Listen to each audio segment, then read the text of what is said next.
Our newsmaker tonight, the TBN contributor, former senator, and former ambassador to New Zealand, Scott Brown.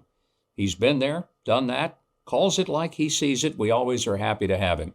So, Senator, welcome back. I want to start with something that is a little familiar to you, but in a bad way. The news that Iran has been hacking the Trump campaign for months, and that some of the Biden-Harris people, they've known it, but they didn't say anything about it until the FBI put it out. In addition to the hacking, Iran has also targeted the former president, Donald Trump, for assassination.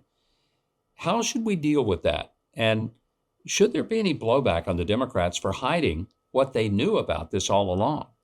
Iran is involved in something. It's probably not going to be a good situation. As you know, they've been exporting terror around the region and the world, wanting to wipe Israel off the face of the earth. You and I have both been there many times. It's a wonderful country, and Iran has its sights set on really destroying it.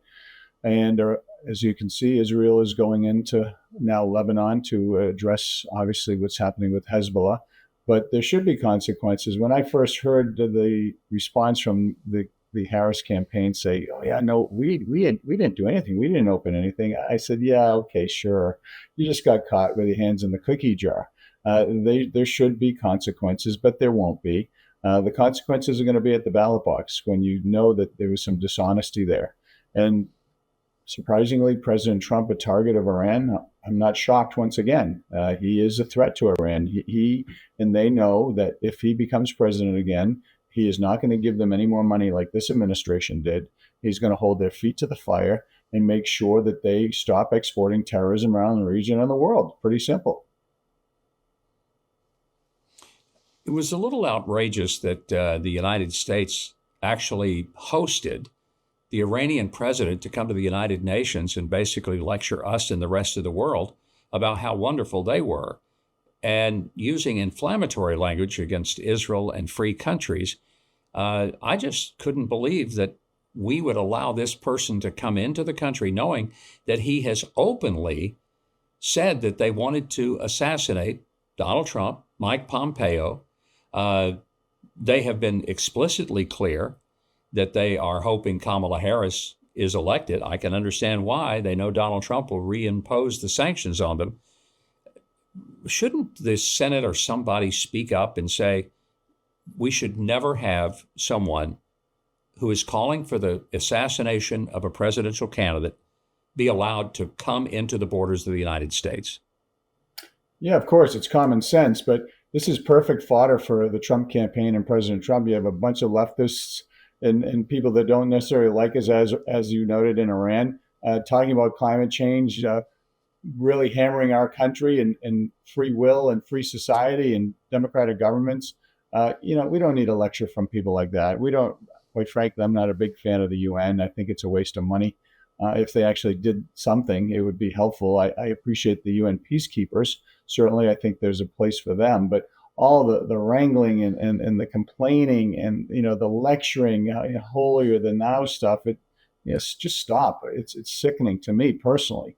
I wouldn't have let him in. Absolutely. And the Biden administration should know better. And that's, once again, when you have a weak leadership at the top, you see that there's chaos all around the world right now.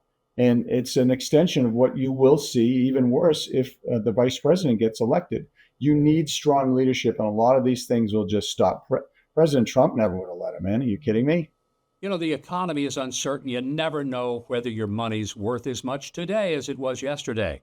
It's one of the reasons I buy gold from American Hartford Gold. American Hartford Gold has earned a 5-star rating and an A+ from the Better Business Bureau. Be sure to tell them Mike Huckabee sent you. They'll give you up to $15,000 of free silver on your first qualifying order. Call 844-417-1010 or text Mike to 998899. You'll be glad you did business with American Hartford Gold. We don't know a lot about Kamala Harris's positions from what she has said as a candidate, but we do know a lot about her positions from what she said either as vice president or in her previous campaigns. One of the things that she advocated for was taxpayer-funded sex change operations for people in prison. In one case, a person has just been approved by a judge to receive at taxpayer expense a sex change operation. That person is in prison for murdering his own child, who was an infant at the time. I'm having a hard time understanding why guys like you and me and the rest of the viewing audience who pay taxes in this country should be paying for some convicted felon who murdered a baby to have a sex change operation. But Kamala Harris says that's what we ought to do with people's tax money. How do we get that message out to a lot of people in America who might change their mind on voting for her if they knew that? Well, we have a lot of sound clips from her when she was obviously a prosecutor, when she was the vice president, when she was running for president, whether it's on guns, whether it's on fracking, whether it's on this. Governor, this is very personal to me because as a state representative and a state senator in Massachusetts, I had 4 prisons that I was obviously working with. And there was a guy named Kozlik who killed his wife, stuffed her in a trunk at the Walpole Mall, and he wanted to get a sex change operation. And I fought that for years and years and years and years.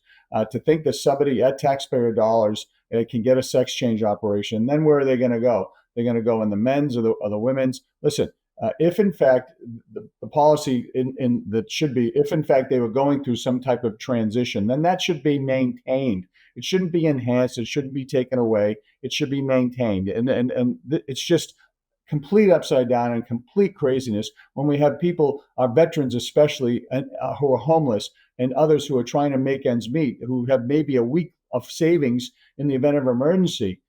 We have conflict all over the world. We have a porous border. We have inflation and goods are still sky high. Come on.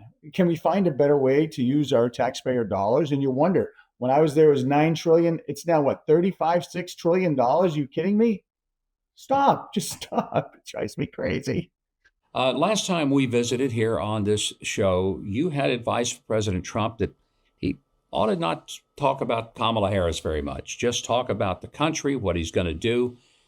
Has he been better at that the last few weeks, or do you still need to nudge him a little bit and tell him to just focus on what he's going to do, not what Kamala Harris has done? Well, Governor, you know the president better than probably anybody in the country, and he's going to do what he's going to do. But I'll tell you what, right now, this election's a jump ball. And the main question is are you better off now, or were you better off in all? I did send a message down to his people. I said, listen, great, you got the immigration issue, great, you're good there, all right?